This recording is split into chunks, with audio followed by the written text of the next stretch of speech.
Monday night and welcome to the Tilton Talk Show. I'm Paul Hipkiss, now in spectacles, and tonight we're joined by Chris Brown. Good evening. Claire Giblin. Good evening. The Chairman Alan Watton. Good evening. Mark Adams from Coventry. Good evening, everyone. And Craig Courtney from Solihull. Why, thank you. Hello. And the one and only disco bus goer, super fan, David Taylor is tonight's special guest. Hi, everyone. So Blues suffer a disappointing 2-0 defeat in Sheffield on Friday night, and Claire and Dave, I believe you were both there, so I'm going to hand over to Claire, start us off, and then Dave, give us your thoughts on Friday night's game. But Claire, you obviously both paid the 5 hour, you both obviously suffered the 5 hour round trip there and back, and the whole 90 minutes, so it's only right that I hand over to you two first, so off you go. Yeah, I think 5 hours. It took us 3 hours to get there. We got there, we were full of spirits, we were ready, we got to the bar, there was no food left.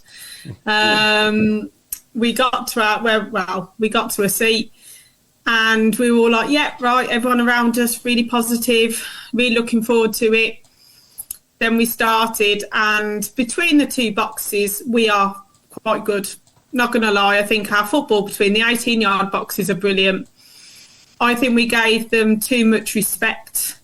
I think the team news with Hogan starting and, no Miyoshi, I think that kind of set the stall out. Hogan didn't get any service whatsoever. Dembele looks off a little bit at the moment as well. We just weren't good enough defensively. I don't think defensively we were good enough. There was one point, even when led, kind of jogged to go and get the ball. We didn't look like we wanted it. Going forward, we looked good going forward, but what happened is because they got the first goal, they just sat back. They just sat in front of the 18-yard box and went, go on then, break us down, and they knew we weren't going to be able to. The amount of opportunities that we made, yes, we had 25 shots, was it?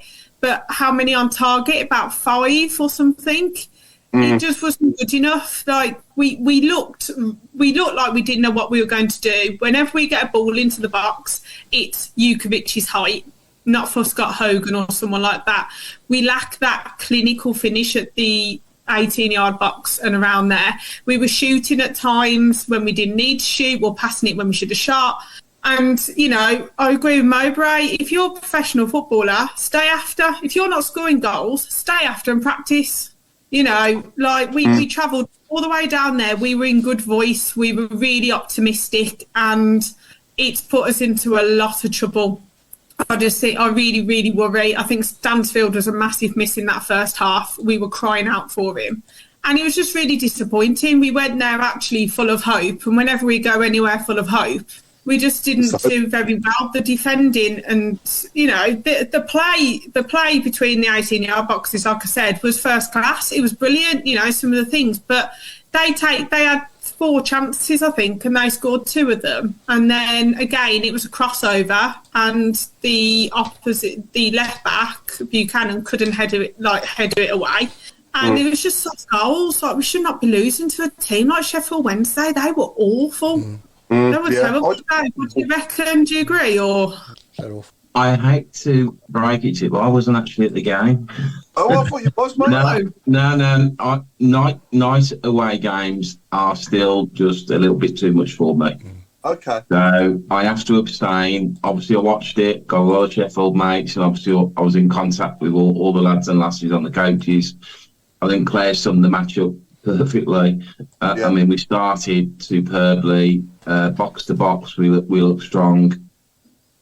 Defensively, the soft goals have crept back into our play again, and up front. Well, I told you a few minutes ago, I was speaking to Craig earlier, and I've threatened to get my boots out and give them a dust off and go and play number 9 on Saturday, because I'm convinced I could probably put a couple of those chances away. We're just woefully short up front, and I saw the team and I looked at it and I thought, that's not going to win the game for us tonight.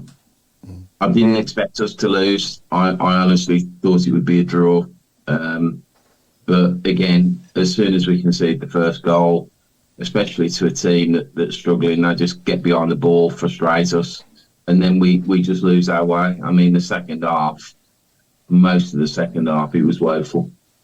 And I think you have to bring the players into question.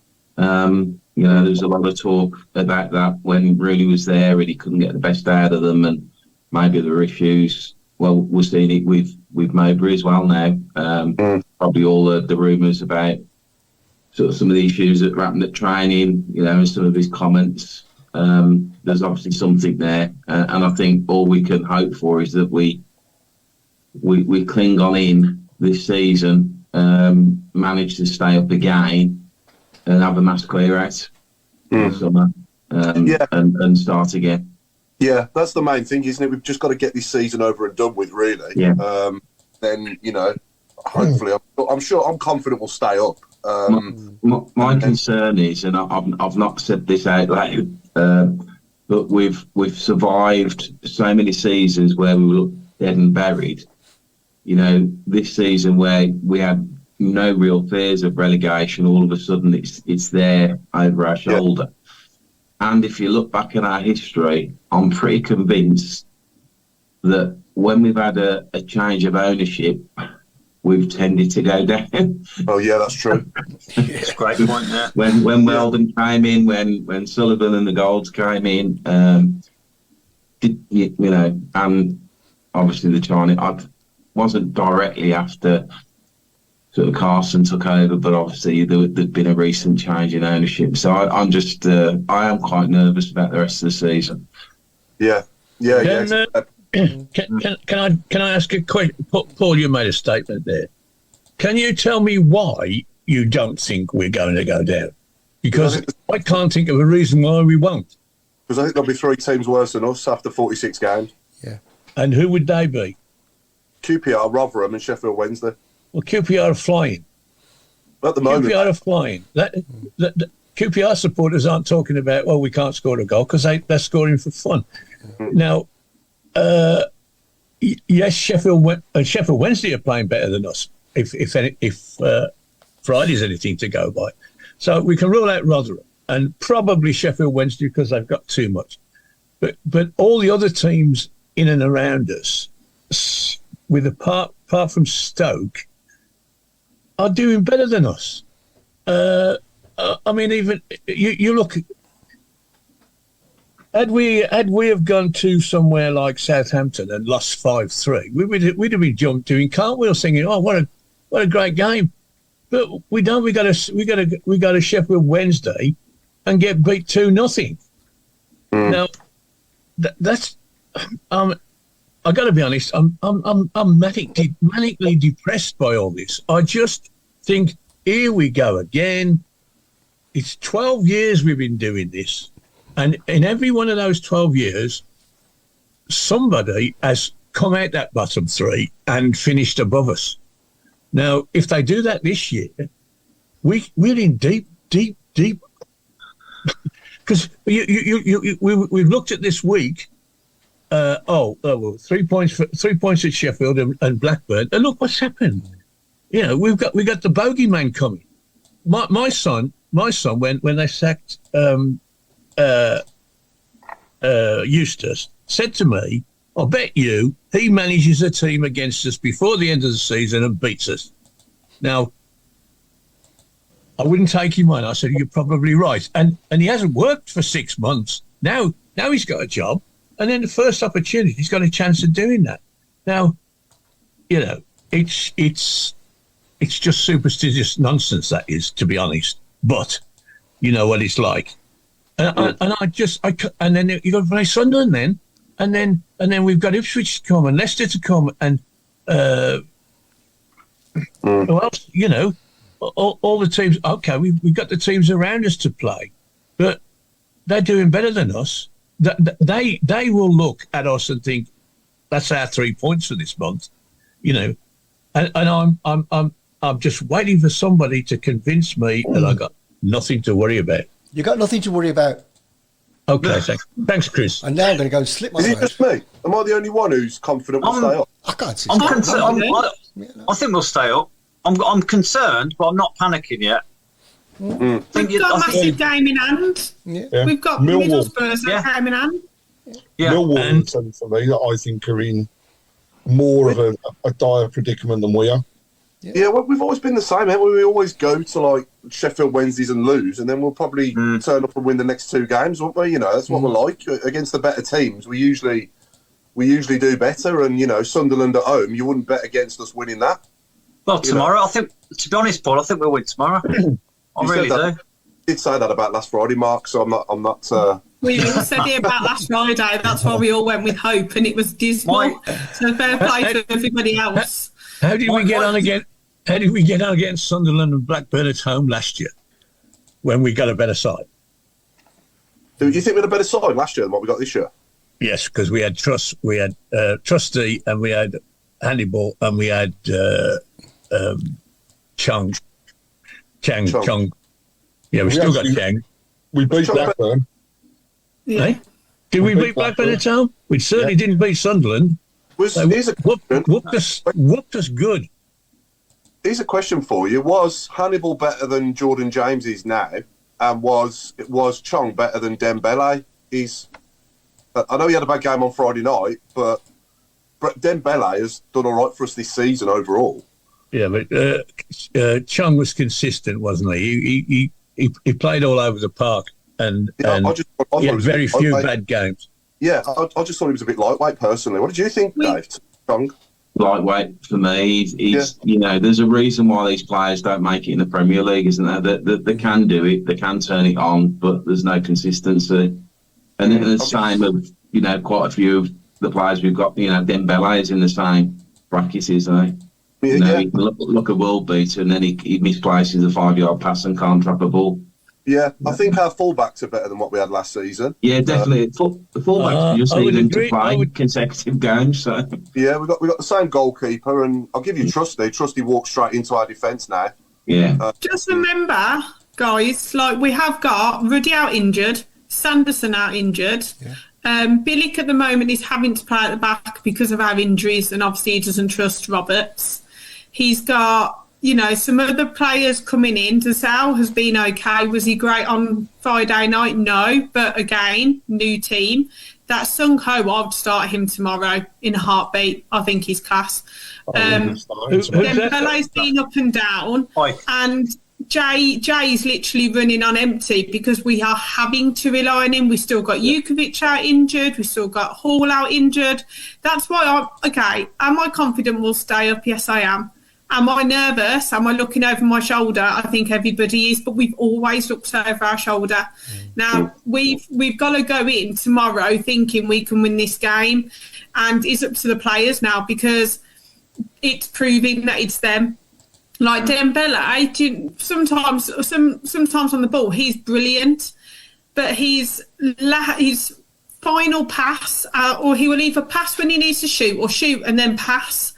He's just... That's where he will lack getting higher up than us because he doesn't have that clinical finish. How many games have we played now? How many games are left? Do we know? I mean, all I'm going to say now is I think... Left, isn't there? We need to win 5 or 6 of them to stay up. Yeah, but I think Dembele has already got double the amount of goals in the games we played so far than Chong did in the whole of last season. Chong's not our player. We don't need to talk about him. Chong's not there. Chong's in Luton having a lovely time in the Premier League. He can't even get into their team. And when he does get in, he plays once or twice as a sub for 10 minutes. Yeah, it's just got me thinking, Claire, that's all about the team last season and this season and comparing. Do you know what I mean? I don't know. I mean, I'm not saying we've got a better team, 100%. They're younger. They're younger. They're fitter. I think actually the football we play is better. I just think that we just lack that extra, like Bakuna. I didn't think Bakuna had a good game on Friday at all. No, he was awful. And if I was Mowbray, I probably wouldn't have played him after the weeks he's had because, you know, it's obviously affected him more. He didn't look bothered. He got given the captain's armband. He didn't play very well. Bakuna played all 90 minutes. Why wasn't he moved? You know, I got that. His body language is always a giveaway with him.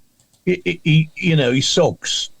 and he sulked from the beginning on Friday, and he should have been gone at half time. Replaced by who? I'm not as thrilled as you sound about the 3 new midfield players. Pritchard, okay, he's only played 45 minutes, but that annoys me because if you're going to be the man, you got to last more than 45 minutes. The other 2 are the same as we've always had, and the way we dominated the ball on Friday night was too slow. It was all pedantic, It was like, I mustn't possibly risk giving the ball away, which is good. But instead of putting the ball, past the defence, it always went behind people. Dembele got the ball behind him and had to create something himself. He never had anything to run onto, and neither did anybody else, to be honest. And I would just make one. I agree with Dembele. His decision making is poor. But on Friday, after 3 minutes, he'd been injured twice. First time he went near the ball, they kicked him up in the air. Second time, they repeated the matter, and he wasn't the same. He wasn't the same. I've got the impression that people say, we know how to deal with this bloke. We give him a bit of stick early doors, and he disappears. And he does a little bit, and these things have got to be counteracted. Somebody's. Well, in the old days, used to look after him. If you touch our mate there, we'll make sure one of yours goes down as well. He ain't big enough. He ain't big enough to knock people about, is he? So somebody else has got to stand up for him. Well, as Moby says, too many artists, not enough soldiers. Yeah. To be honest, and it shows we're missing. When we got on the way home, I was like, we used to have Barry Ferguson, Savage, Granger, all these players who used to you've hurt my mate, like you said, Watto, you've hurt my mate. I'm gonna put one in on you, and the next go. We haven't got anybody like that. We've got them all. Yeah, they can use the ball, and it's beautiful, well done. But if you haven't got the end product, it's like Real Madrid. Man City will play beautiful football, but you've got Rodri and Diaz who'll put their foot in. Like Arsenal, you'll have Declan Rice and some of theirs that will put their foot in. Liverpool, we need somebody like a Robbo as well who would actually shake them up a little bit and make them want it a bit more. Yeah. It's lovely having all these beautiful play, but you need somebody to put their foot in and somebody to actually want to, tell people what to do. What you say there, Claire, I've grown up with, going back to the 90s, we had Daesh, we had Ward, when I was going back to like the mid-90s and, players like Martin O'Connor and, these players would run through a brick wall for you, and they'd run over broken glass in bare feet to play for us, wouldn't they? And, I'm not saying these players don't care, though. I think they care, but they're just not gelling. And I think another reason for that is, obviously, we've changed the manager again recently, and they're still getting used to the way he wants to play. And I'm hoping that, it will just click against somebody. We are going to just click, and these chances will start going in. And when it happens, it's going to be a heavy defeat for the opposition, I think, 5 or 6-0, if it happens. And we've been saying that for weeks, but we can't score. I know, that's the problem. Somebody's going to take a tanking, though, I agree, Paul. We have created 56 chances in 3 games. Not many of those on target, though, may I add, and that's the difference. We talk about the people sticking up for the other players and stuff like that. We don't actually have, and I've seen a couple of people plus comments on it on the board now as well, we don't actually have a born leader on the field at this present moment. We don't have anybody that, to me, like you say, he's not afraid to put their foot in and go, do you know what? You had my mate, I'm having your back now, and I'm around, so don't try it again. But then also, I've got to add the inconsistency of refereeing in the games is also spoiling it, because you're right, Paul, first 10 minutes, he was taken out twice. Right? For one of those, it should have been a yellow card straight away. The player walked away and was actually laughing. You saw it on camera, the player was laughing. Then their man in midfield, whose name will not be mentioned, gets a booking. Right? At that point in time, anybody that was playing in our midfield should have been round his backside, winding him up that much. Then he made the stupid mistake and got the second yellow. But we backed off. We didn't go for the jugular, which is what teams do to us. We saw players being substituted because we were going to lose them otherwise to another yellow card. That's 2 games on the bench for me now where we have seen that. We're actually too soft. We're too soft. Yeah, I want somebody just to go and in that first couple of minutes do what they did to Dembele. Kick somebody up in the air. I think, let us know that we're there. I think on that note, though, Craig, the game has changed a lot, though, since the likes of Barry Ferguson 13, 14 years ago. The game's a lot different now, isn't it? They've took the physicality out of the game. It's not the same as it was 25, 30 years ago. Go on now. Yes, you're right, but the clever teams get round that. I mean, the two fouls were on Dembele were not brutal, but they were serious enough to slow him down and make him think and hop away limping and thinking, do I want to go near that bloke again? In fact, he immediately went back onto the left after he'd started on the right. So you're right, of course, but people can niggle you now. That they don't have to brutalise you; they can just niggle you. Just keep knocking you over, keep treading on your toes, and stuff like that. Do a savage. But the referees don't spot it. Yeah. But you get fed up. Just being smart, though, isn't it? I don't think we've got anyone who's actually smart in the team who's got a football brain. I've been trying to wrap my brain to think of anyone in the squad that's anything like an old-fashioned hard man, and there just isn't anyone. No. But I'd actually say I struggle to think of any of our players, and you'd look at them and say, well, he's a smart footballer.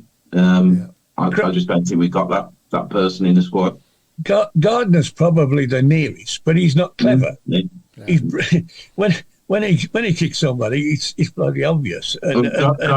His second touch is a tackle, isn't it? It's normally a foul. So. I'm hoping Pritchard will add something like that. I think he will. He's got a little bit of something about him, yeah. I mean, in recent years, we've had the likes of Cliftonbald and Robbo, and these players would get their foot, stick their foot in. I'll never forget that challenge by Cliftonbald off who. First couple of minutes of the derby, and that challenge was kind of like Welcome to St Andrews, wasn't it? If we played them now, or we played against them, I can't think of one player that would put a challenge in like that now. You know what I mean? Something should try but miss. Yeah. Well, you miss. Yeah. Sorry, Claire. Go on. I was gonna say you miss someone busting a gut to get into the 6-yard box to turn in a cross, or finishing the game with like a bloody nose or something. It sounds stupid. We don't see that. It was the same at Albion last week. The amount of balls across the box, nobody was busting a gut to get on the end of it, or just trying to get on the end of it. It's just all ball watching and just complete. Claire referenced it earlier. If I'd have been at the match, I think I'd have literally gone on the pitch and dragged him off, and that was Laird. When he turned around, looked at the ball, thought, can't be arsed, and just stood there and watched it go out. It was everybody. I literally, I mean, you could have imagined it.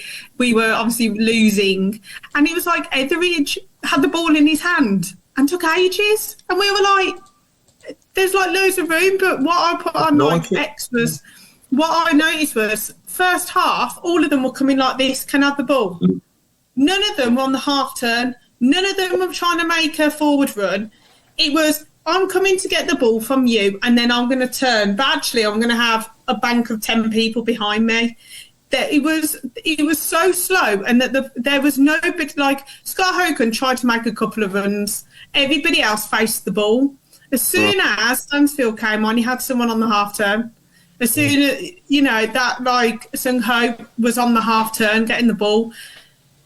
Unfortunately, their best player was the one we don't talk about, because he just picked up space. Like literally, he had the whole of Hillsborough. No one then when he got the yellow card, I don't think another Blues player went near him.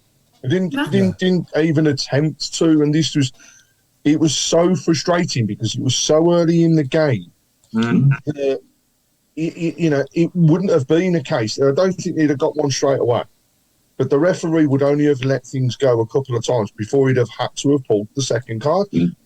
But he absolutely bossed the midfield. This is a player that was, booked after 10 minutes, and we allowed him then 80 minutes of free space to totally dictate what was going on. And the thing was as well, we were slow, as Claire mentioned, going forwards, right? But they weren't. It was like even when their ball was completely haywire, nobody was chasing it down, they'd still pushed it forward fast. We massively, massively lacked that. Now, Stansfield, for me, I don't think he's fully fit. I don't know whether he's carrying an injury. They said it was through being lethargic and tired. Yes, we have relied on him an awful lot. I don't get that. But I didn't see him that when he came on the pitch, and I know he wasn't playing a full game, but I'd rather have had that for 30, 35 minutes of the first half than chasing it as we had to in that second half. But the other thing for me is the lack of defensive prowess that we've got at this present moment. I mean, the first goal, well worked by the winger. Right? Can't take it away from the winger's possession, but actually players just watched him. The second one, disgrace. To get up like he did and so close to that back post and be able to score was just ridiculous. Somebody should have been there, just in the way. Put your body in the way. You don't even have to jump. You just put your body in the way and it puts people off. But we never had anybody doing any of it. Block the run, or if you're not going to block the run, go into him and risk giving the penalty away. Don't just let him climb above you and score. Yeah, the first goal was disappointing as well. I thought Dazal obviously got, easily cut back there for the cross. When he cut it back, he should have done more to prevent the ball coming back. And then Felix just completely lost the man. And he's in no man's land, and he should have stayed with the guy who tapped it in. Should have come out to him. I remember Deeney saying that as well in the half-time sort of analysis as well. But we miss Sanderson. Simple as that. I think this proves everybody slates him, but we actually do miss him for that bit of pace and the bit of understanding where the ball is. Okay, have we had lots of clean sheets this season? No. And Sanderson has been there. And Billick's done a really good job. And I think when you got Sanderson and Billick, you can work it. Yeah. I think Long hasn't done anything wrong, but we just lack that bit of pace at the back, the centre backs, because when you've got Long and Billick, it's slow. They can't play together, can they? No. We've got a good comment coming in from Bill Mintz. How many know they are off in the summer, and do you think they care what happens? Do you think they'll know that they're probably switched off mentally, or, Should be the opposite, though. If you're off and you're going, right, you're either playing for a new contract at the club that you're at, unless they've told them, no, you're going, that's it, doesn't really matter. But if they then switch off, any other team that's looking at them is going to go, well, they didn't really try, did they? So what's going to attract them? I don't get... And I've seen that comment on many occasions, right? They're not playing or anything else. They should be playing for the rest of their career. They're not playing for a contract at Birmingham necessarily, but they want the next move. So if they don't do it, nobody's going to take them on board. I've seen a couple of comments on the board around putting Dixon into the squad for tomorrow and possibly Saturday. I don't know. He hasn't been spoken about, so I don't quite know whether there's issues in the background with Dixon. It's a massive jump from the football he's playing to the first team to the first team, and I'm sure they'll know when he's ready. But obviously, at that level he's playing, you'll probably get 12 or 15 chances a game to score 2 or 3 goals, And obviously, if we're creating chances like we are, don't get me wrong, he might, if he gets a nice start and he comes in the first team and he gets a goal in his first appearance or something, then you never know. We might just have a gem, but you're quite right. If you're not scoring any goals in 57 attempts in 3 games or whatever it is, then why not give him a chance? Can't do any worse, can he? No. I've got to admit, and I'm going to say this now, I actually thought Tyler Roberts had his best game for us on Friday. He came on and he actually wanted to do something with the ball.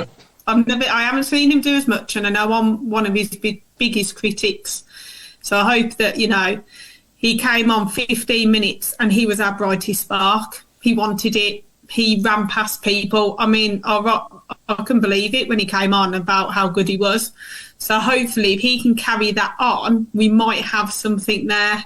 Hopefully he won't let me down tomorrow and Craigie won't hear me go, what is he doing? But he actually, I'm going to put it out there, I actually think he played well when he came on. Like he created something and actually he battled for it as well. And all of a sudden he had a bit of spark behind him. So maybe, I don't know. He's got to have something, hasn't he, Claire? Because Bielsa played him a lot at Leeds the season that got. So, yeah. You look at Roberts and Burke and you think there's got to be something in there. But, you know, they look the part, don't they? They've got the physique. And you think if them two could just click and up front, that you know, they've got a size about them that I think when they're interested, they both put themselves about. I'd question their finishing ability, but if you got someone like Stansfield snipping around just off them, he's the finisher. But the two of them, they're probably the biggest frustration when you see them play, that they just don't box the weight, do they? They're just lightweight for what they are, but you know. It's nice. Here's a question for everyone. Sorry, Mark. If with 57 chances in the past 3 games, we had all of our strikers fit, how many goals would we have scored? Was people's opinion on it? Because I'll be honest, I don't think it would have been much more than 4. No, it might not have been even any. Might not have even scored. Exactly. Yeah, I look at the people there and I just think there's no natural goal scorer. No, I don't think it would have changed. I still think that Hogan is probably our most natural finisher at the club, and you know, he's in and out of the team. He's playing 1 week and then he's playing for not the next 4 or 5 weeks. And I think if we could give him a long run in the team, he might just get him firing again, because he has, you know, without his goals in the last few years, we'd have gone down. So, you know, I'm not saying he's the answer long term, but for the rest of this season, it might be worth just playing him and Stansfield together, or play Stansfield in the 10 behind him, and they might just click. You know, you just never know. Because Anderson was good against Leicester. Anderson was quite good against Leicester, maybe, or even give that role to Dembele or something. You know, we just because maybe on the wing he's got too much to think about going forwards and backwards. Yeah. So maybe put Dembele in the hole or put Koji in the hole, but I don't. I think Hogan's a good finisher. He just can't repeatedly do it. But I think his confidence is right down. Yeah. I think he's got none at the moment, which makes it even worse. We need Jukovic back. Yeah, I think Hogan's down because he's, 1 week he's playing, the next week he's not. I just think he's, when he does play, he's lacking any sort of service as well. I don't recall him missing many chances on Friday, if any, or getting any. So, I don't know. I still think that he knows where the back of the net is. If you give him a run of games, he's done it in the past. I think on Friday as well, Paul, I think we were crying out for a bit of height.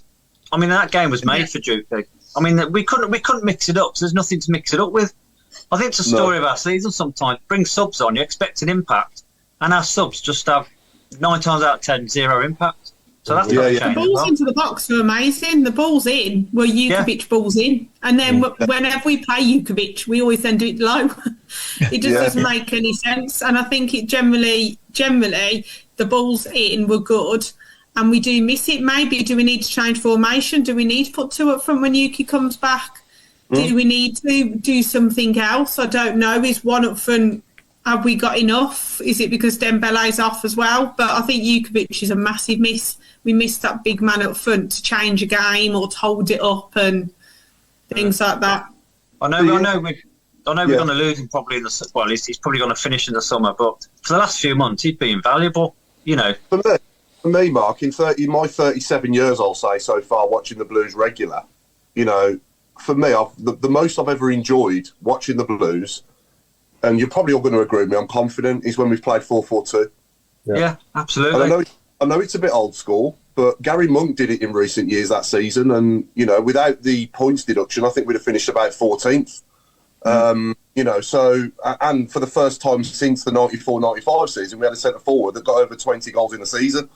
Yeah. So, but I don't think it's a myth. I do think that you could do that with these players, and it might just work. I'm not saying Jukovic is capable of 90 minutes now every week, but even if for desperate, the Djukovic and Stansfield partnership one week, and then maybe Tyler Roberts and and Hogan the next, or whatever we've got to do. We've got the players there to do it, and I think that could work if we did it. You could also have the holding midfielder in Sunich with somebody like Jordan James or Bakuna in the middle, or Pritchard, and then you got Miyoshi on the right and Dembele on the left, ain't you?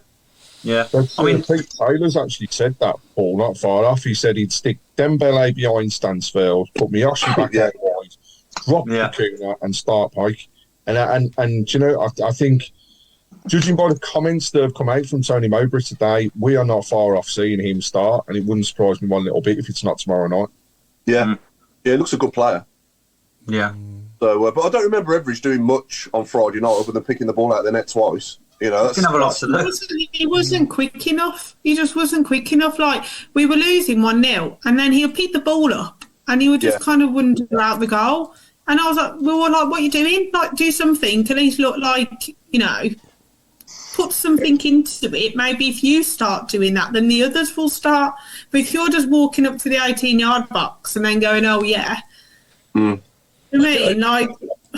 I think Claire, Etheridge and the whole team were frightened to do anything quickly because they get a bollocking for giving the ball away. And there were times when any goalkeeper will look up and you need to get rid of it quickly because there's a one-on-one up front or there's a bloke on the wing unmarked or whatever it is. It isn't always the same. And it's to stand there and wait till everybody's bugger off, and then two come back and he rolls the ball out. That's taken up seconds of time, and you're still in your own half with the ball. Whereas occasionally, not every time, sometimes it needs a bang, gone, right, and their centre halves under a bit of pressure, and people are okay. He might mop it up, but if you're working him, he ain't standing there, eating his crisps. You gotta move. It's all about tiring people out. If you're on the defence all the time, running backwards, heading balls, you're gonna make a mistake sooner or later because you're gonna get tired. If you're standing there watching the opposition passing it round the back, you're just having a breather and you're just under no ball. Yeah. Dave, I want you to give us an insight, Dave, in what it's like to experience a Tony Routley disco bus away day. What's keep it clean, Dave. Look what it did to me. So. Exactly. You had hair down here. I literally was. I think I was only about 5 days after the Sheffield United away game, the 40-year anniversary match, and I fell over in France. Yeah. They're memorable. Davo's diaries really don't do them credit. I love Dave. I mean, Jimmy's a legend, and I absolutely love Jimmy. It's really everywhere we go now. You get people coming up. You're Jimmy. It's Davo's diaries. They recognise everyone, and it's just bonkers. I mean, everywhere you go, even like non-football related, you can be somewhere and like people, you're on Davo's diaries, aren't you? Or I'm a Coventry fan or a Sheffield fan or a whatever fan, and if you look on when he posts them up on YouTube, if you look at the comments that come on, it's from fans all around the country. Yeah, they all know. That just are there sitting waiting for it to be posted to watch Jimmy do Elvis again. Fantastic. And I guess being on that coach though, I mean, what would you say was your best away day on that coach, Dave, so far? Oh.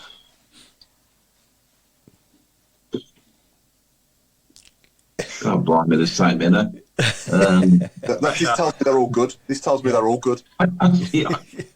Well, my hesitancy probably, and that's not. It really is difficult to, and some of the best are the defeats, and let's face it, there's more defeats than anything else. But it has no impact on them. In fact, if anything, the rare ones when we do actually get a result, it's the mood's quite mellow because I think everyone's in shock. But, I mean, some of the looks that you get as you're pulling off from like the car parks, and because literally you know it's music full on, the drinks are being banged around, there's smoke coming from all sorts of areas of the coach, and you're driving off the car park with the police up there looking, and like for people down the road, it's just bonkers.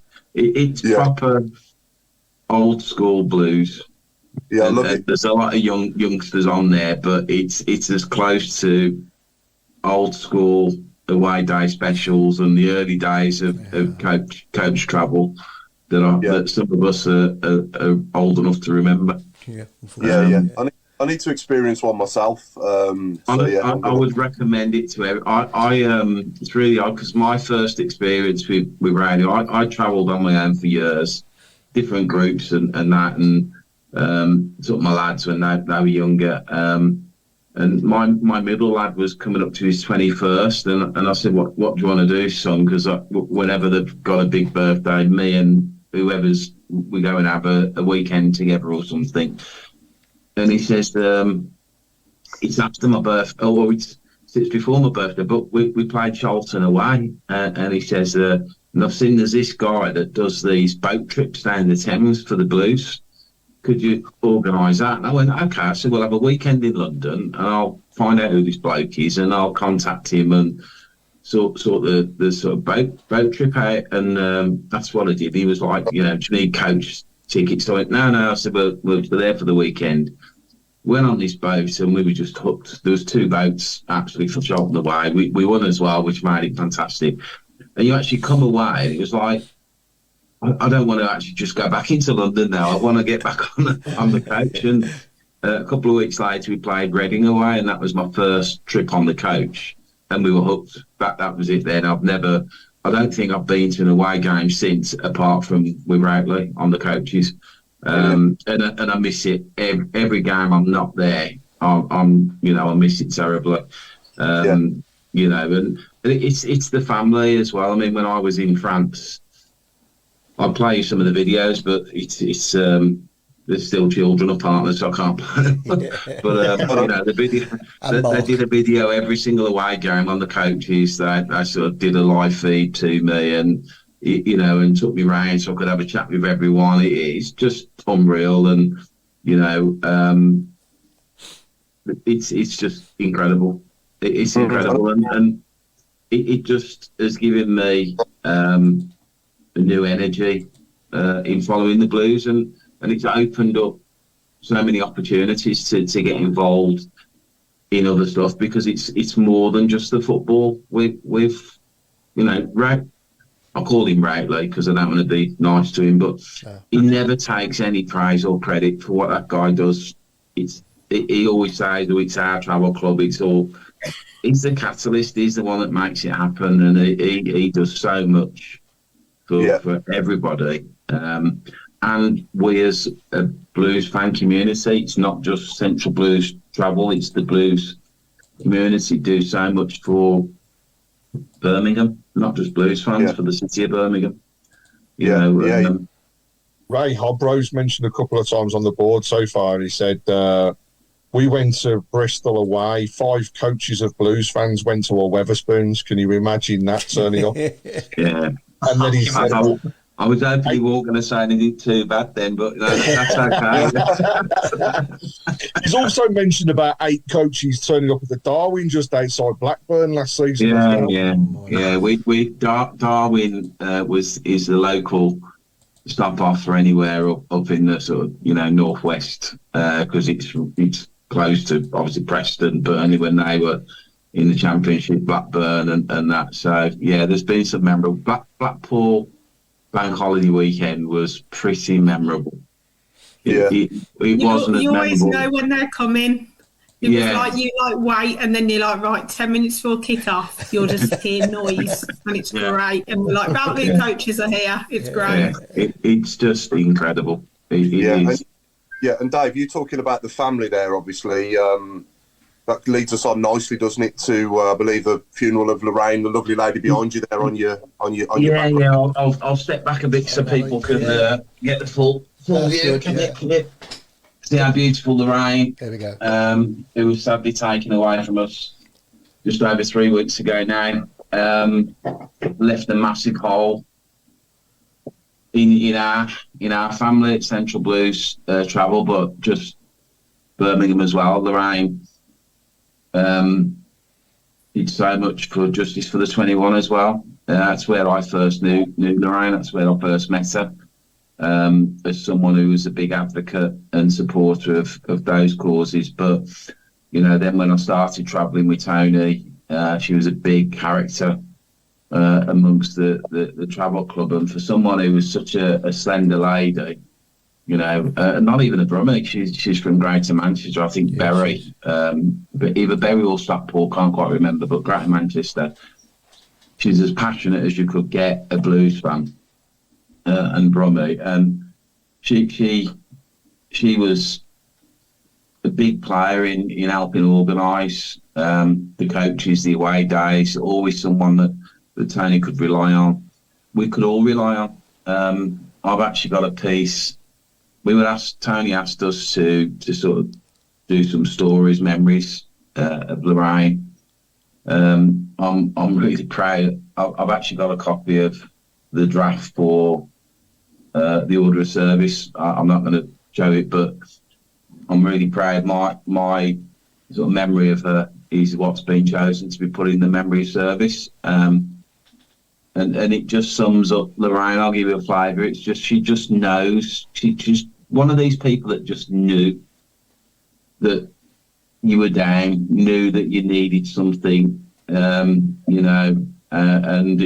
my one memory of her is links into my first time meeting back up with everyone after I come back from France. The lads and lasses stopped at a pub in Stafford on the way to Stoke. Stafford's not that far from me, so I convinced my wife, who also comes on the coaches as well, to drive me up to Stafford so I can meet everyone. We kept it secret. Tony obviously knew, and just an incredible response. But it was like, after I'd been there a while, I was like, I need to go and see Lorraine, because she'd not been very well herself then, and how she responded and what she did for me there and then just demonstrated to me how much in touch she was with a fellow human being. But she could melt your heart with a smile, and she could cut you in two with a tongue. She really was that person, and normally both came hand in hand with each other. A real, the biggest compliment I can say, she was a proper old-fashioned Brummie lady, but she was from Manchester. Everything, the traits of her is just everything, you'd associate with one of our best. And she's greatly missed. We've been working in the background, a number of us, with the family to help make arrangements for the funeral. It's been quite difficult because she expressed views of what she wished, but then was taken really quickly from us. We thought we'd had time, so we've had to sort of liaise with the family. The family were also people who come on the coaches, and we've got a really good relationship with them. But we've had to try and sort of expedite things, and it's been difficult to put all the pieces together, but they are now. So Lorraine's funeral is next Monday, the 19th. And a final journey obviously will include St Andrews.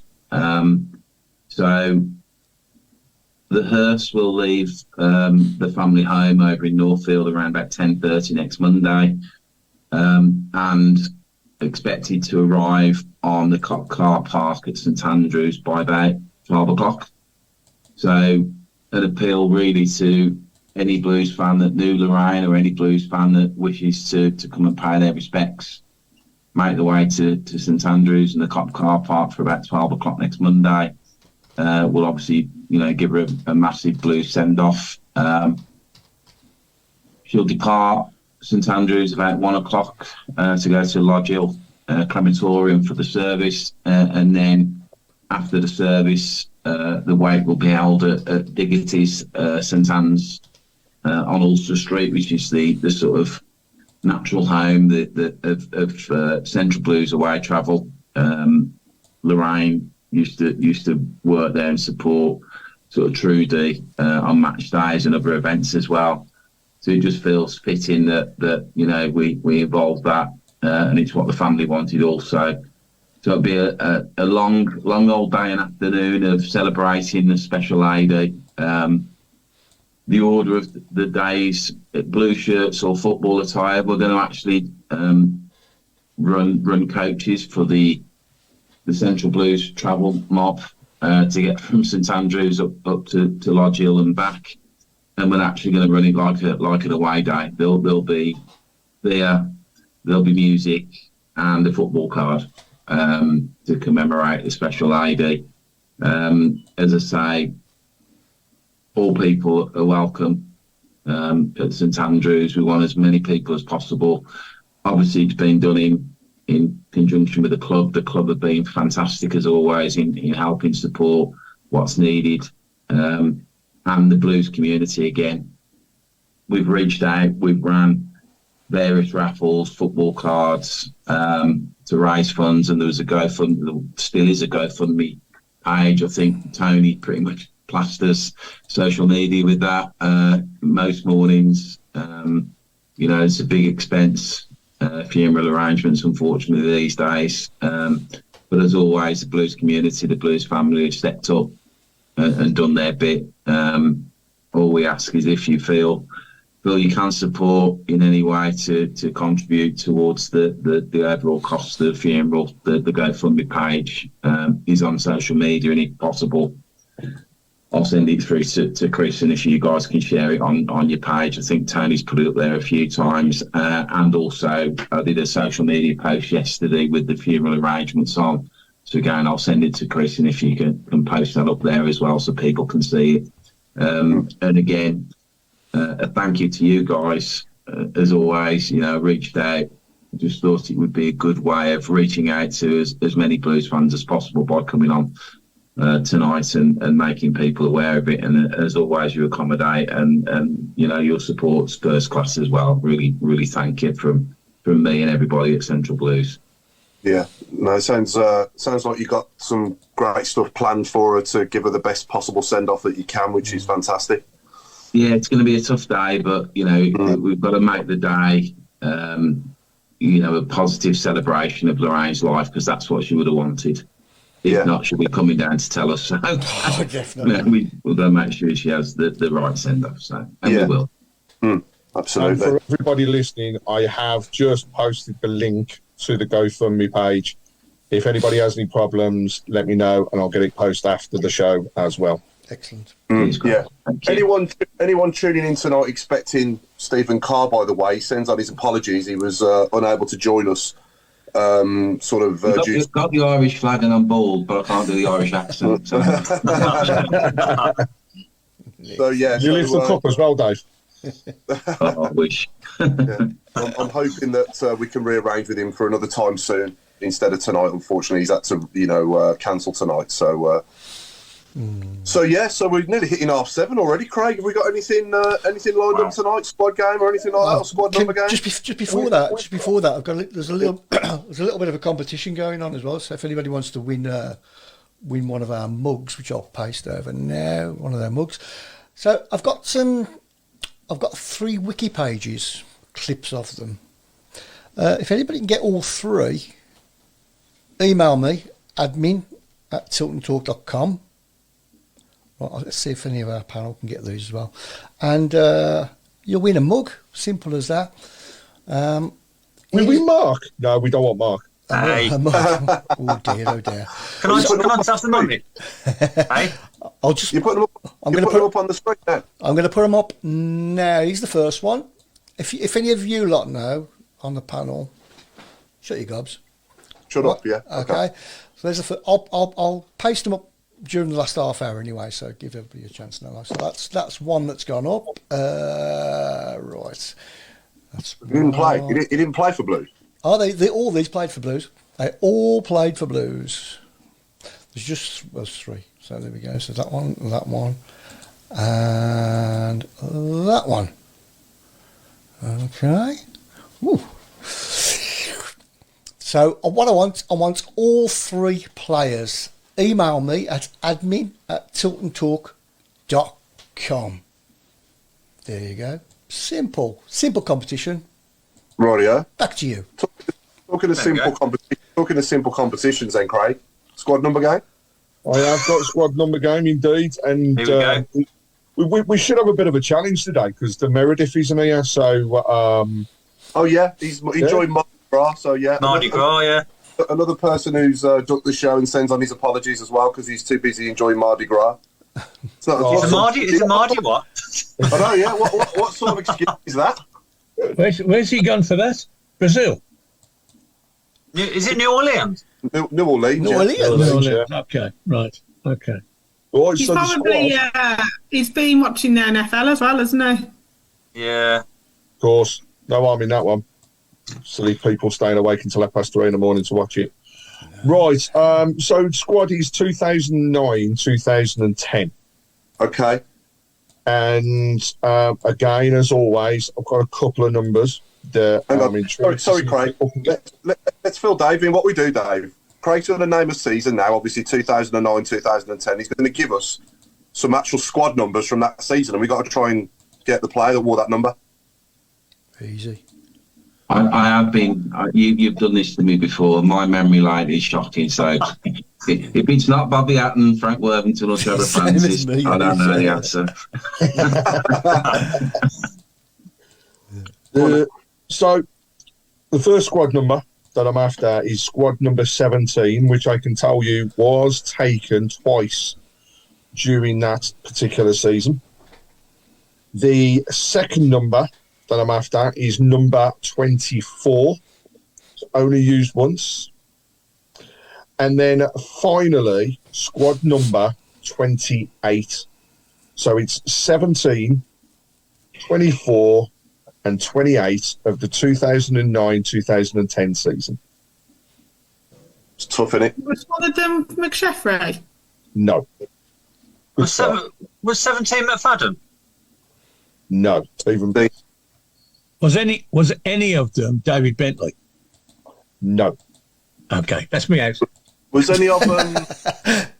Was any of them Timo Tanya? Whatever his name was, Timo Tanya. Oh yeah, the Finnish bloke. Yeah. He was, but what number?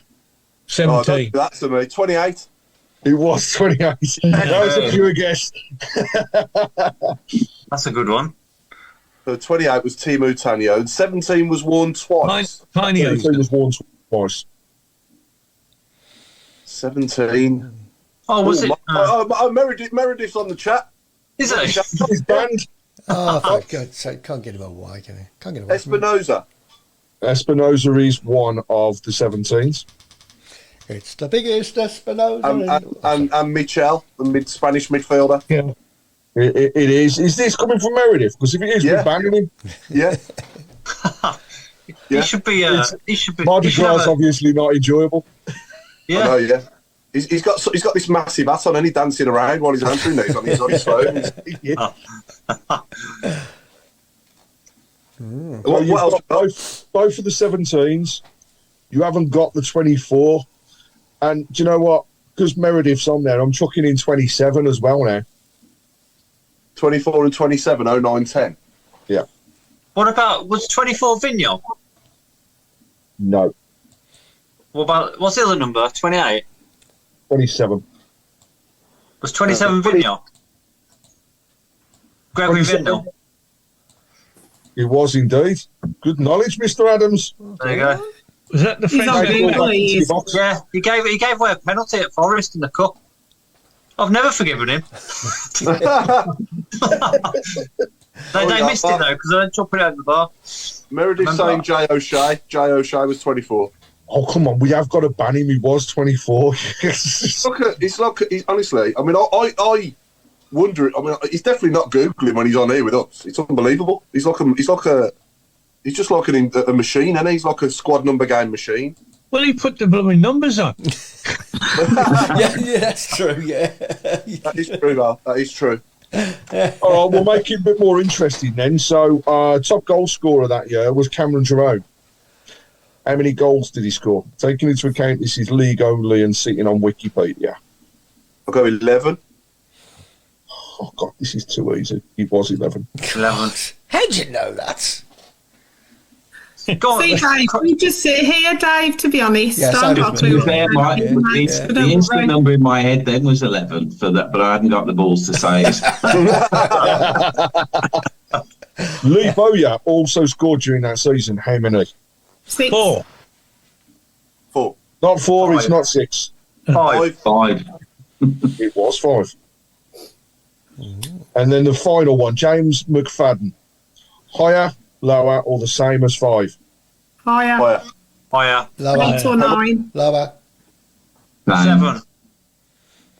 Taylor, you are correct. It was the same with just 5 goals. The same. It was. So, ladies and gentlemen, that is squad game and higher or lower. I He thought got I'd be 2 of those in the same match. Oh, yeah. I thought I'd be clever and get more right with these glasses on, but it's obviously not working. Oh dear. Anyway, let's have predictions for tomorrow night and Saturday then. So obviously Blackburn tomorrow night, the homecoming of John Eustace. He'll get a good reception, won't he? Yeah. So, Yeah. I hope so. As soon as that whistle blows, though, you know he's the opposition, Yeah. isn't he? Can I- But I won't sing his name. Anybody that sings his name needs shooting. Yeah, I agree. And Saturday, Sunderland at home. So Claire, let's start with you. Give us your predictions for both games. Put me on the spot. Head or heart? Because head and heart's totally different at the moment. Put the two I together. think we'll beat. I hope we'll beat Blackburn. I think we'll win 2-1. Okay. Sunderland. It depends if we play better than we did when we went there. I would take a draw now. To be fair, I'll take a draw for both of them. I'll probably say 1-1 Sunderland. I know we haven't scored in like 3 games, but we've got to get a goal somewhere, don't we? If not, then I'll take my boots with me tomorrow. I'll play. Yeah. No, Dave's already taken the slot, so I'm sorry. Me and Dave up front. I think that'd be a wicked partnership. What do you reckon, Dave? Yeah. Yeah. No, Go on then, Dave. Dave. Give us your predictions, Dave. Same on tour, because I want to say my heart's saying a scrappy 1-0 win tomorrow, which will give us the confidence to go on and win 3-1 on Saturday. But my head's saying 1-1 both games. Yeah. There's a bit of heart in that as well. Alan? I'm going to have a guess, Alan. I'll go 1-1 tomorrow. 3-1 defeat Saturday. Ooh. Mark? I'm going to go. I think we'll win tomorrow 2-1. I think we'll concede, sadly. And Saturday, I'm going to say 2-2.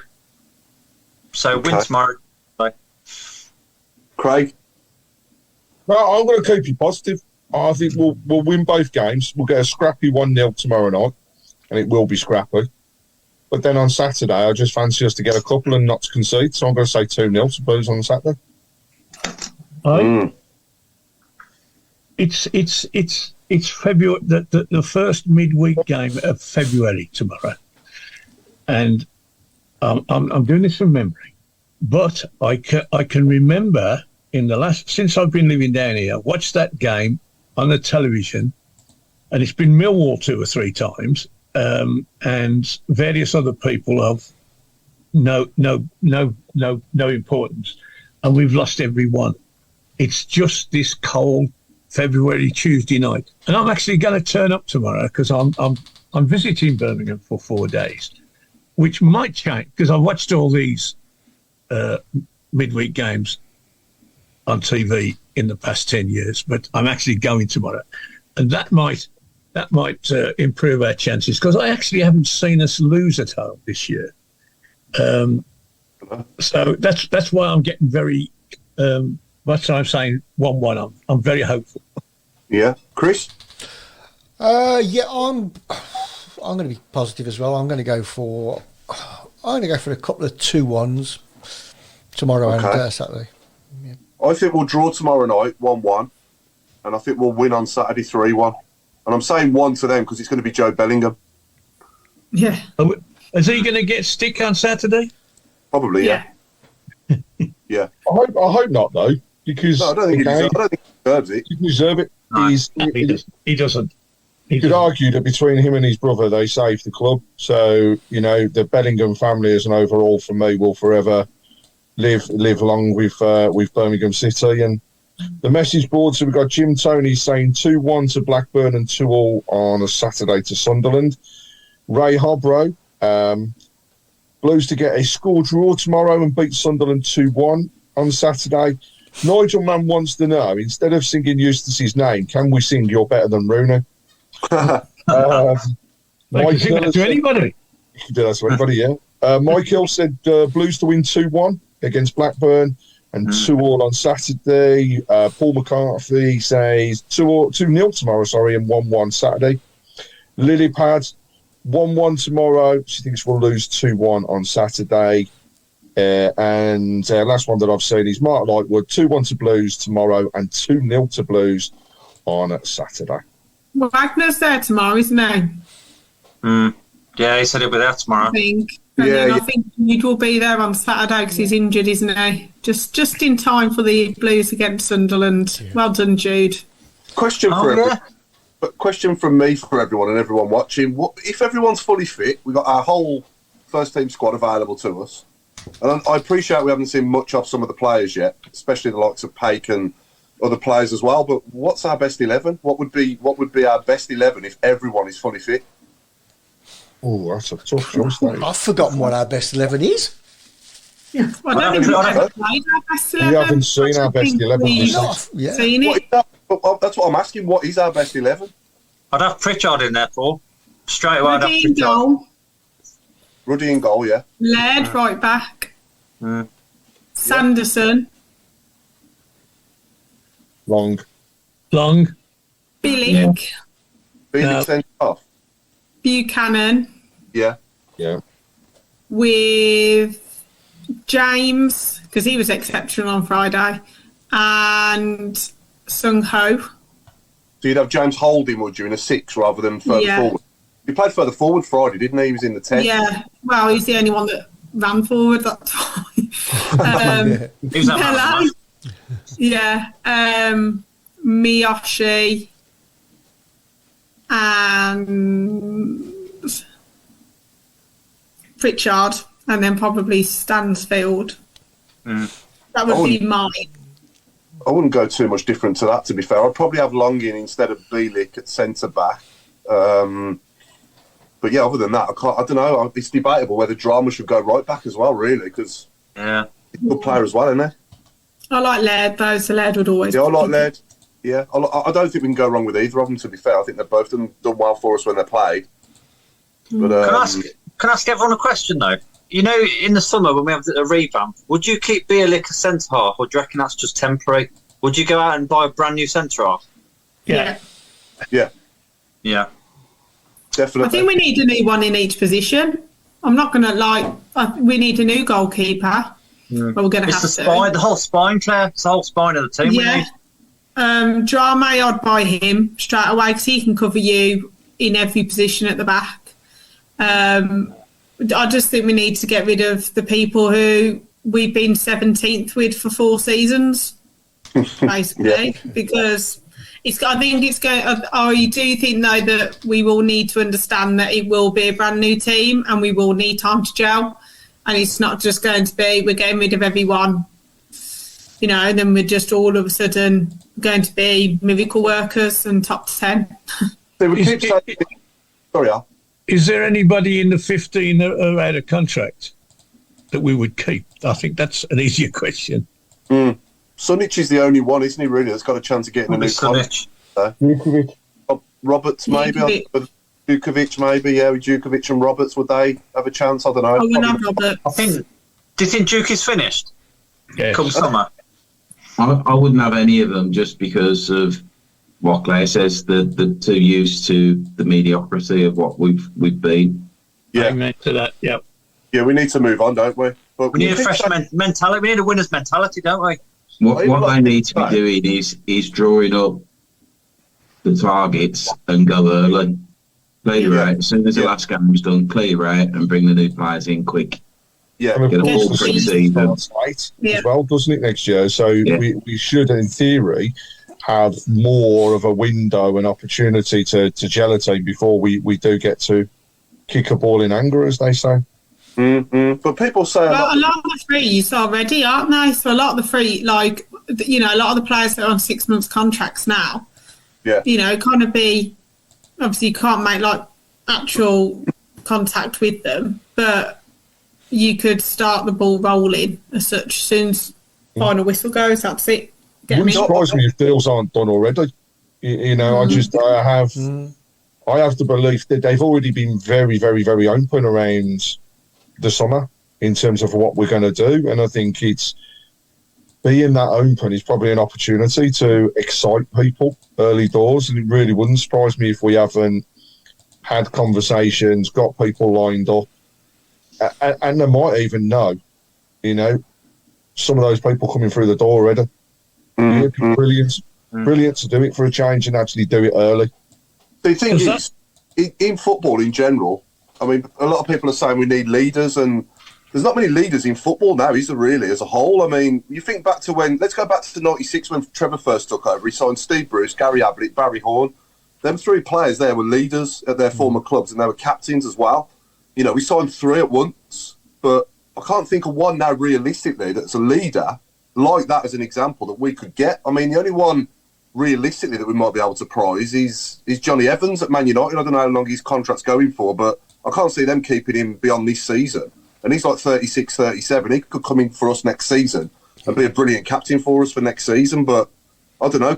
Am I missing anyone? Am I, you know, because in general, there's not many leaders in football now, is there? Really? I'm sure if you go down to lower leagues, and you know they will want it. If you go down to a lower league, they will want to prove themselves at a higher level. If you sell the contract to everybody, this project, then they will want to join. Pritchard was a prime example. 100,000. Somebody that they were going to offer a new contract to, he said, no, I want to go and join Toby Mowbray at Birmingham City Football Club. How often do we ever have a player that says, I actually want to come to Blues? That hasn't happened in about 10 years, 11 years. So actually, the main aim this season is to stay up. Then we build from there. But hopefully players might go, actually, Pritchard has gone and Mowbray's there. Maybe I want to go instead of, I'll just go for the loan just to enhance my career, which we've had a lot of them do. We need a mark forward, Martin O'Connor and Steve Claridge. Yeah. Exactly. There's just nobody there anymore like that, is there, Dave? Or somebody homegrown as well, maybe. You know, realistically, what leaders could Blues sign? You know, ideally, I'm a bigger fan of getting players. I'm not saying we should fill the team with them, but one or two players in their early 30s that have played in the Premier League for a lot of games. You know, we won the Cup with Stephen Carr, Lee Bowyer, Barry Ferguson. You know, all these players that were the wrong side of 30, but they did a bloody good job for us, and that's what we need now. We need a couple of players like that. Lee Carsley as well is another one. You know, in years gone by, and they've come in and done a brilliant job for us for a couple of years, and that's exactly what we need now. But I can't think of what. Yeah. I mean, God's going to say Kevin Phillips, you know, Andy Cole, Kevin Phillips, you know. Yeah. When was the last Blues fan, apart from Gardner, that played for us? The last Blues fan? Yeah. Jude Bellingham. Jude? I mean, in the leader capacity, maybe. Oh, Jude was probably the biggest leader we've had. I mean, for a 16-year-old kid, obviously, he was a leader, wasn't he? He was the best player on the pitch every game, and he just got everybody else going as well, didn't he? Lee Carsley, yeah. Carsley. Yeah. While we're thinking about that as well, and there's a few things coming from the message board. You know, the weekend obviously wasn't just a disappointing one for the men's team, but unfortunately, you know, in the FA Cup, the ladies took quite a battering, really, with a 6-2 defeat to a very good Leicester side, though, I will say. And I think what it did is it showed how far we've come but also how far we've still got to go in terms of being able to not just get back in the Women's Super League, but be able to compete in there. But this weekend is a massive, massive game for the ladies. So Sunday we're at home against Southampton, and it's one that can get us back into the running in terms of the league. We've still got a game in hand, but it's against a Reading team that are fighting for their lives. So we were up against a good Southampton side, St Andrews, 2:00 on Saturday. Saturday every time. Sunday, sorry. Because I missed the Leicester game because it was on Saturday. Saturday at 12:00. Yeah, I booked my brain in for 2:00 on Sunday. Let's get behind the ladies. Let's get as many people as possible down to St Andrews. Again, shout it out. If you've got a season ticket, you get in for night. Right? It's an afternoon, and I know it's not everybody's kettle of fish and everything else, but those tickets can go to use for other people as well. It's a great family day, so please get down there, support the ladies. Let's help them with that push. We are, again, still desperately trying to get Darren and some of the team onto the show as well to talk about it, because they need our backing. Let's get the ladies back into the Super League and up where they should be. It's going to be tough, but I know we can beat that team on Sunday, so bring it on. The last 2 weeks have not been on YouTube. They've obviously been broadcast somewhere because I've seen pictures of the games since. But, Watford couldn't get that on. Leicester couldn't get that on. Although a panel did come up and said, this is live, and it stayed like that for 2 hours, basically. So I don't know what Blues TV are up to, but, I want to see it. So, if you can get it on, I would be very grateful. I have asked Alan around this and to understand why it is that some games are broadcast and others aren't, and it purely comes down to the streaming costs of doing one of the games. It was quite scary because it's into the thousands just to stream a game, and I think if they were getting a fair few hundred joining, then there might be things that they could do with it. But even when it's free on YouTube, or as it was the weekend, the FA Player, you just still don't get the following. So they're trying. They're massively, massively trying. And I think things will change. But when we're at home, let's get behind them as much as we possibly can. And yes, we'll see what comes up. And I'll ask the question around whether it will be broadcast on Sunday as well via YouTube. But if people are interested, we have tickets. Please get in touch and we'll get the tickets out to you. Let's do as much as we possibly can. It's the same on Sunday as it is on Saturday.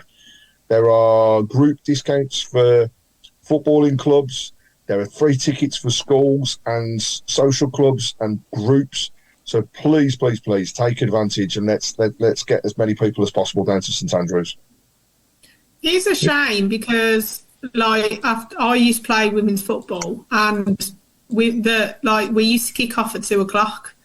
So I do think that they might need to think about when they actually play, because they either need to change the grassroots so that more females can go, or change. Do you know what I mean? I think that's why it is hard for some people, because if people, I know lots of women who play and they're kicking off at 2 and they would love to go, but their own games at 2. It's just a shame really that there isn't that coincides with the grassroots.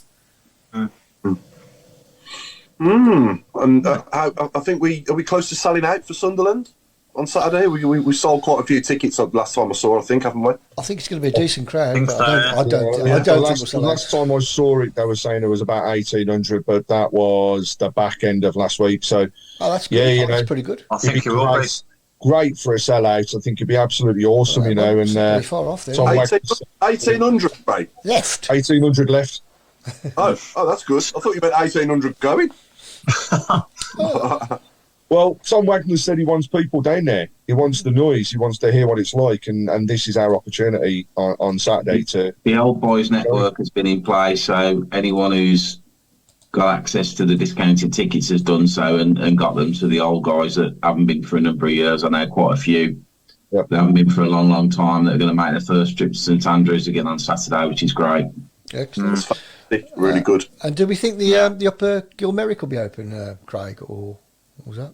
No, I haven't seen it. I haven't seen it advertised either, but I'm not too sure whether they can open it or not. I'd like to think they could, and I'd like to think that if they have put it up for sale, that we could still have that full capacity of what was just over 27,000. Didn't they need to do some? They were doing some work up there, weren't they? They weren't happy with the facilities and everything, and nothing that any authorities have said. I think it was, that Cook and Wagner themselves saying that before they open it, they want to get it up to spec.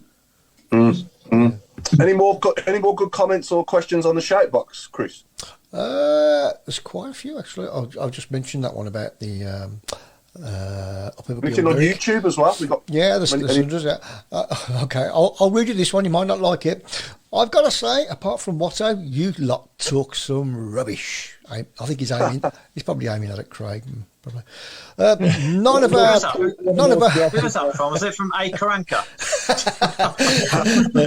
None of our players are good. We struggled against an awful Sheffield side. It's about time our fans woke up. That squad are pathetic wasters. And he did say wasters. Did he go to the game or did you watch? Well, you've asked the question. You've asked the question, haven't you? Yeah. Promise though, we've got to be a little bit positive. If we're negative, like that some players did play well. Just overall, it was woeful. So someone just asking, was that right way, Rooney? Pete Taylor says the deals for taking the group of kids is great. Need to get the next generation going instead of watching the likes of Man City on the telly. Yeah, couldn't agree more. Yeah, absolutely. It's all about opinions at the end of the day, football, and that's what's beautiful about it. And if everyone just agreed with everyone, it wouldn't be the same, would it? It wouldn't be. It'd just be boring. Yeah, we'd be living in North Korea.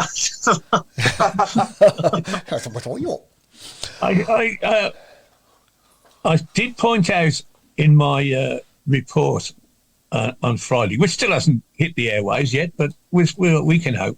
Going tonight. What are going tonight? It's going through the censorship. I said basically, I was saying how well the ground had improved, but I would point out that I still sit in a cold, hard seat. I still pee in a dungeon. I still can't get a cup of tea unless I'm there before 2:00. So it isn't, for us old ones in the main stand, it's not improved much, I have to say, and it's about time we knocked the bloody thing down. Quite frankly. Good luck on Saturday then, Watto, because none of us are going to be able to get a drink because they're not.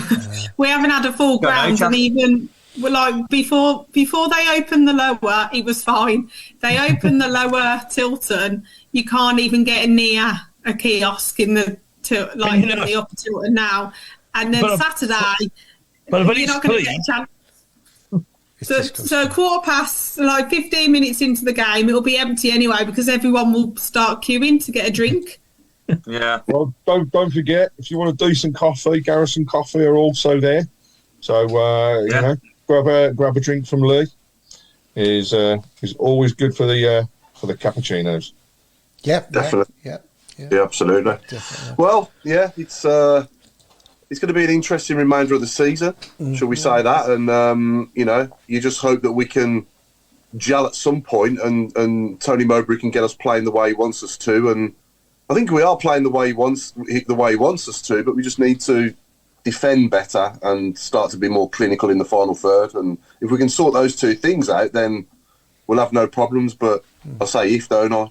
Are we going to start scoring goals and are we going to start defending better?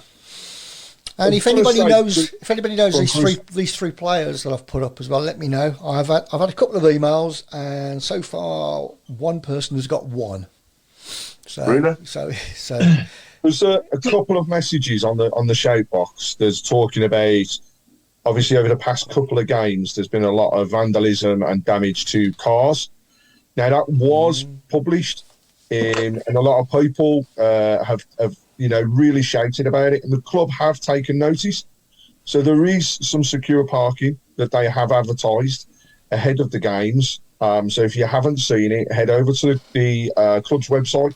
The details are on there. If I remember rightly, it was £10, but it's secure parking. At least that means you're not going to come back to parts missing, as a few people, I believe, have done over the past few weeks. I got a winner as well. Got a winner. Well done, Mr. Hughes, Mr. Jason Hughes. Does any of our panel know those any of those three players? Can you see it? Hang on, I'll show it. I can't see it now. You just took it off. I'll put it back up again now. There you go. It's back up again. Can't see anything. Should be coming back up. 2015 to 2019. And then he went to Reading on loan. Did he come to Blues? Was he at Blues? I'm not saying because that's easy. That's too easy. That's Lollie Dean. Nope. No? No. Oh, it's the other one then, Morrison. No. No? No. Palace 2015 to 2019. To Reading. Oh, I know. Can I say? Or... Yeah, of course you can say, because he's got it spot on anyway, Jason. Oh, Tyler Blackett? No. Oh, God. No. Big build-up for nothing, that was, wasn't it? It was, wasn't it? It's not Julian Gray, is it? No. Can't wait for the hard ones. I thought these would be easy. Vancouver. One of the middle ones, Chris. Go on. Who? Was it? Middle one. No. Going back to that Reading one, was it Gunning? Gavin Gunning? No. Well, for 4 years. Bristol City, Forest Hall. Bristol City, Forest Hall, Notts County, Rochdale, Wrexham. Forest Hall. Rochdale, Wrexham. Well, I never thought I'd get Mr. Hipke stumped on this. It's not. It's. I can't see when they were at Blues. That's where I'm struggling. If I put that, you'd get it, wouldn't you? But people are deducting from what I'm showing them when they were at Blues, because they're clever. Chris, can you reenact one of his best Blues goals? Okay, then. There we go. That's all you're getting then. I'm not going to tell you. I'm going to tell you next week. That middle one's a nightmare. I mean, Can I get these on my phone? I can't get them on this screen. No. Yeah, I can't see anything. I don't know what you. Are you on there? Oh yeah, no. You'll have to. You probably need another screen. You're gonna have to tell us, Chris. At Oh some point, come on. Okay then. Here we go. Then. One of them isn't David Cottrell, is it? I'll give you all three. It's Delia Adebola, Phil Summerhill, and Jordan Much. Well done, Jason Hughes. Delia Adebola between 2015 and 2019. At Crystal Palace. Nah. Well, it's off his wiki page. Really? He's about my age. He's about 45 now, Delia. That's Gordon Much, isn't it? Jordan Much. That's Gordon Much, the top one. Yeah. Oh, is it top one's Jordan Much? What was the years on the bottom one? I didn't That's see it Steely yet. at the bottom. And Phil it? Summerhill in the middle, yeah. Okay. Yeah. I've just seen a good question coming from Lilypad, actually. Question for for TTS. Apart from Jude, who is your top three players who could go far in their career and make it big? So who are our most exciting three young players in football? Is this I presume this is in the whole of football, that could make it big apart from Jude? I think Kobe Mainu is good, isn't he, at Man United? That kid who's come into their team has made them better. As much as... yeah. I'll put a Blues one out there, and that's young Tatton. I think he has got a massive, he's looking good, future. yeah, he's looking good. From Tatton. Yeah, Tatton. Just an interesting statistic while you're thinking about that. On Saturday, there was a point in the games where we were only 1 point above the drop zone. Yeah. And it all changed. It changed second half, thankfully. And we basically didn't move. We went back to 4 points off it. But obviously with Huddersfield winning, Huddersfield were nearly up at halfway in the league by that time, but they went and blew it. But yes, that's when I started to get really frightened. I was at the big local derby between Hastings and Lewes on Saturday. and 2,701 people turned up to that. But I was firmly fixed on my phone. I couldn't concentrate, to be honest. Good entry. Well, good comment from Jim Toney there. Bradley. Is it Conor Bradley at Liverpool, right back? Yeah. He's a brilliant player. He's going to make Trent be able to go centre mid. Yeah. He's going to be their stalwart, 100%. I'll throw another one out there as well. The lad Braithwaite at Everton. He's a quality centre back as well. He had a great game against Haaland. I know he scored 2 goals, but he didn't have marshal him well up until he got the first one. And then the second one he kind of like just lost his footing and he lost his positioning on the second one, didn't he? He's still a young lad learning. It's just experience. Yeah, he looks good though, doesn't he, Dave? Don't you think? Oh yeah, composed. Yeah. Can I just say, Paul, as well? The goalie for Sheffield Wednesday, Beadle. He was young and he looked decent. I know he's on loan, and I think there's a rumour we were looking at him, but he looked a decent shout. He did, Beadle. He put himself about. He was definitely about. Yeah, I was going to he was going for a laugh. We're in Fergie time. We're in Fergie time. Nigel Manners also said, is it Joe 90, Harry Hill or Tim Vine on the screen? Oh, no, sorry, it's Mr. Hipkiss. Yeah. There we go, Paul. Time up. Are we done? We're done. Are we wrapping up? We're done. We're wrapping up. We're 3 minutes over. 3 minutes over? Come on. After 3 minutes, Fergie time, we've been the Tilton Talk Show. Thanks to everyone for watching. It's good night from me, Paul Hipkiss, and it's good night from Chris Brown. Oh, second. It's good night from me, and it's good night from Craig. And it's good night from me, and because he doesn't like going last or even penultimate, it's good night from the chairman. Thank you very much. Good night, everybody, from the chairman, and it's a good night from the lovely Claire Gibbin. Good night from me, keep right on, and it's good night from the robe. It's good night from me, and it's a good night from Dave Taylor. So thank you all again for your time. Good night from me, and don't forget Monday, let's all raise a glass for Lorraine. If you can't get down to St Andrews, raise a glass. If you can do, come and see this special lady off. Give her a proper blue send-off. Get it right on.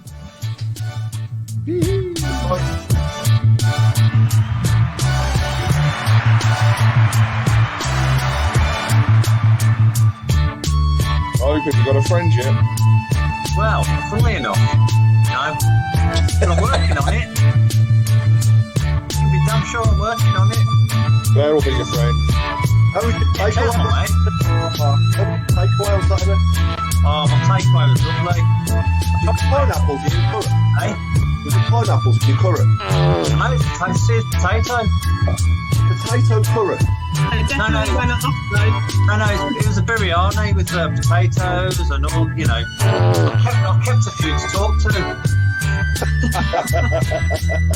Got a smiley face on her.